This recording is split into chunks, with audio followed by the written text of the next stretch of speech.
We're looking at a picture of the world tree, and I'm just going to talk a little bit about my magical workings last night on the Sagittarius new moon. So I'm going to go through a quick meditation on this.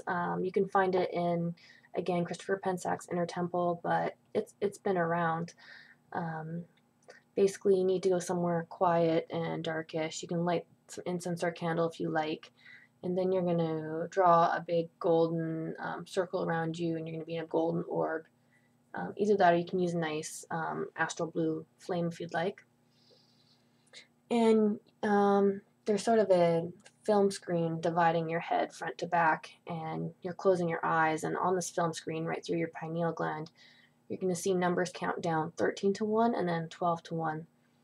And 13 to 1 on the screen, you're going to see the numbers count down. Sort of looks like a round circle, like on film for me. And then when you're going 12 to 1 down, and then it starts looking more like digital numbers to me, till I get to the 1. And then you should just be in black, and you should either sense or feel or see a tree. And the tree might become a cave really quick if you're going through it. Someone else I talked to said that it's a door on a tree, and then it steps down to the cave, and then you can go out that way. But try it yourself. I'm just more explaining the process for how I got there. Of course, there's a lot leading up to it too, but so I've gone this way a lot of times before. So when you pop out, you should be at like a forested area. Mine's by a river, and I've got an altar cut into the face of a cliff, and there's steps going up the cliff to a abandoned marble castle with nice arches and pillars and things. Sometimes I go up there, but for the most part I just use this as for travel. So I went up to my altar, and my tools appeared, and I started doing ritual. So I did all the banishing pentagrams and did all the quarters, and my guide Brigid came to me right away.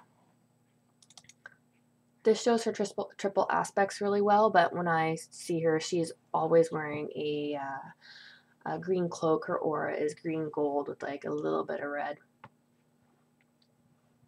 So she came to me right away, and I said, Kamna, Brigid, Kamna, and it's basically about her mantle. So she then will put her green mantle on me whenever I need protection or healing, and she did.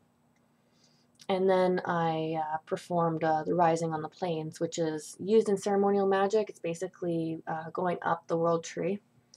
And so I did that. I was already sort of in the astral, so I went up from the purple silvery sphere to the right to this uncontrolled green growth of nature, and then up to the blue Jupiterian sphere of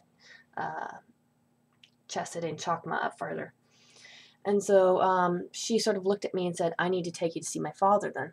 And I was pretty excited because I knew her father was a Dagda, an Irish god, but I had never worked with him before. So we got on our black and white horses, and her horse was white, and we got to castle right away. I don't remember seeing anything but blur.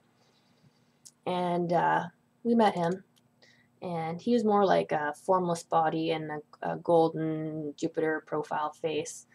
And he invited us to dinner later that night and said he's going to have some important guests.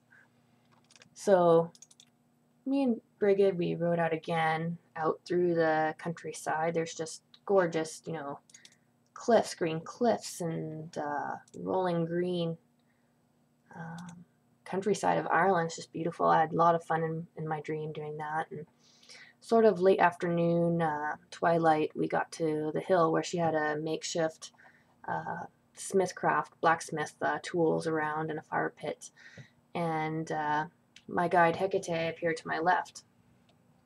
And Hecate is part of the Morrigan aspect of Brigid. She is the dark warrior, and it makes sense. She rules the dark half of the year as the crone, and she rules the light. However, when Hecate comes to me, she's always in black, silver, maybe a little bit of light purple, and wolves. She's associated with wolves, wolf form, and magic.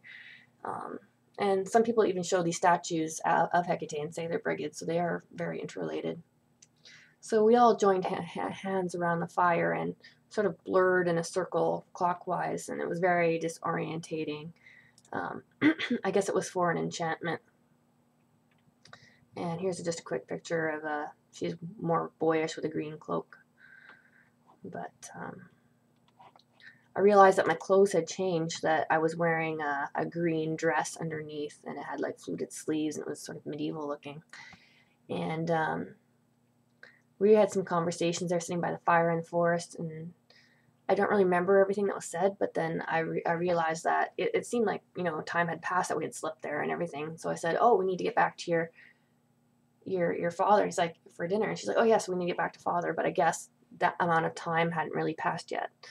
And so I got on the black horse, she got on the white horse, and it was just all quickly a blur again, and immediately we were back in the castle. And the King Dagda was there in the drawing room, and I remember earlier talking to him and saying, oh, someone I talked to said you'd be the higher spear of Chakma. And he said, well, it's just another aspect of me, you know, wisdom to compassion. And that made a lot of sense. I don't know if I said that earlier, but anyways, he said, I'm really busy, but he's been waiting for you. And basically this guy stepped out of the wall of my dream reality. It's crazy. And he had this armor on. It was all these flat steel looking plates, and he had a big long red cloak, sorry. So I thought he was like a Roman, and I remember thinking, oh, Romans aren't welcome here in Ireland. But I remember he was wearing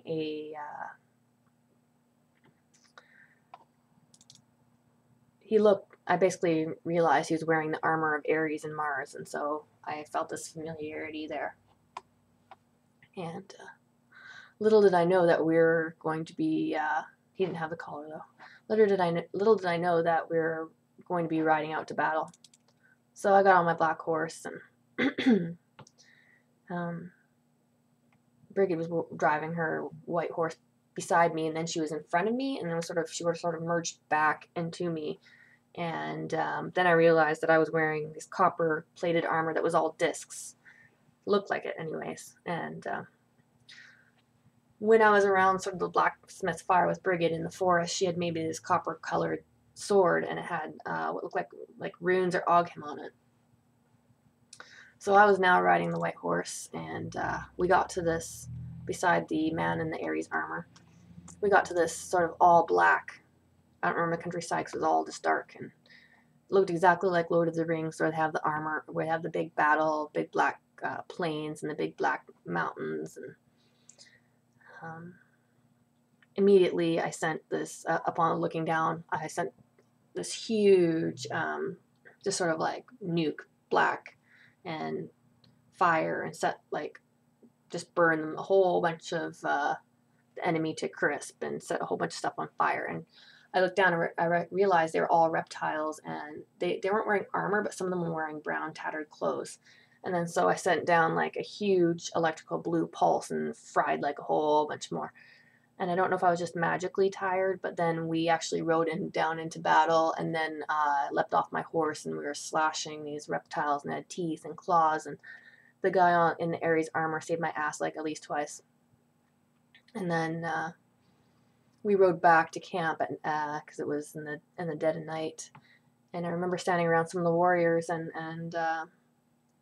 this man with the armor, and I remember the men not being happy with my presence there, saying that I was a witch, and that I'm a woman, and this is no place for a woman. And he sort of just laughed at them and said, what do you think I am, a warlock? And then he said, you guys are fools. And then that sort of shut them up. And I rested a bit, and then during the night I made them a whole bunch of these blue astral flame swords, and I made them some chain link armor, so then they were pretty happy with that. And in the morning it was like the Matrix, there's all these guys I have to fight, and it's like when Spawn goes into hell, and there's just more of them, and more. It's like these reptiles, these waves just kept coming. And so again I put a big blue electrical pulse into them, and they just all went black and fell apart. But I just realized that more of them were coming, and it wasn't really working. So I sent this huge cloud of love dust right through the wind, and they went all black and ashy, and they all flew all apart. And then I remember looking down, and it was a bit more quiet, and it was just everything was all black and lava-y and oozy, and these black shapeless forms of bodies. And I remember thinking, never once did I not think that this was necessary, but at the same time, I was just really horrified by the power of everything. And I remember all the men like clapping each other on the back, and me too, and going, "Good job," and "Good first battle," and "We won this battle, but there's going to be more war." So just really interesting dream.